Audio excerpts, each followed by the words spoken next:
ये जो मंत्र है, इसमें हम देखेंगे जब हम उपनिषदों से एक बड़ा सिद्धांत निकालते हैं, मैंने पहले दिन भी कहा था कि इसमें सिद्धांत और दर्शन भी बहुत हैं।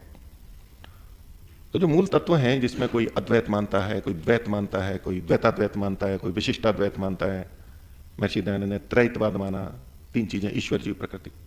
अद्वैत वाले केवल ब्रह्म ही मानते हैं, द्वैत वाले जीव और प्रकृति दो, चेतन और जड़ दो मानते हैं, कोई विशिष्टाद्वैत, ऐसे अलग अलग जो दर्शनों के या तो यूं परंपराएं हैं जो अलग अलग मानते हैं, बड़े बड़े वर्ग हैं इनके। अब इस प्रारंभ के मंत्र को ही हम देखें तो इससे हमें अद्वैत प्रतीत होता है या द्वैत प्रतीत होता है या त्रैत प्रतीत होता है। अद्वैत का मतलब हो गया केवल ब्रह्म ही है और कुछ नहीं है। द्वैत का मतलब हुआ एक चेतन तत्व, आत्म तत्व या परमात्मा ब्रह्म और एक प्रकृति। और त्रैत का मतलब हो गया ईश्वर भी है, ब्रह्म भी है, जीव आत्मा भी है और प्रकृति भी है। तो जब ये कहा जा रहा है पहली पंक्ति में ईशावास्यम इदम सर्वम यत्किंच जगत्याम जगत, इसमें कितने तत्व आ गए? कम से कम दो तो आएंगे, तीन में कोई कह सकता है नहीं जी आत्मा का कोई उल्लेख नहीं है, लेकिन ईशा ईश परमात्मा तो एक तो है ही, और उसने जिसको व्याप्त कर रखा है, जिसने जिसमें वो फैला हुआ है, वो दूसरी कोई चीज होगी, दूसरी ही तो होगी ना। ये जो जगत्याम जगत है, चाहे कारण प्रकृति ले लो, कार्य प्रकृति ले लो, सब चीजें आ गई। चाहे तो आत्मा को भी ले सकते हैं हम, जैसा हमने अर्थ देखा किया, लेकिन अगर कोई छोड़ भी दे तो कम से कम दो चीजें तो आ ही गई हैं यहां पर, ईश्वर आ गया और ये जगत आ गया।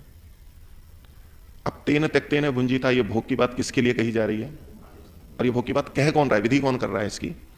तो विधि तो परमात्मा कर रहा है, वेद का मंत्र है। और अपने लिए तो विधि करेगा नहीं, वेद को उपदेश नहीं देगा, वो किसके लिए देगा? तो ईश था और जगत था, तो जगत के लिए दे रहा है परमात्मा। कर सकते हैं ना, परमात्मा इस जगत में व्याप्त है और जगत को कह रहा है कि तुम त्यागते हुए भोग करो, तो ये संभव नहीं है क्योंकि जगत जड़ है।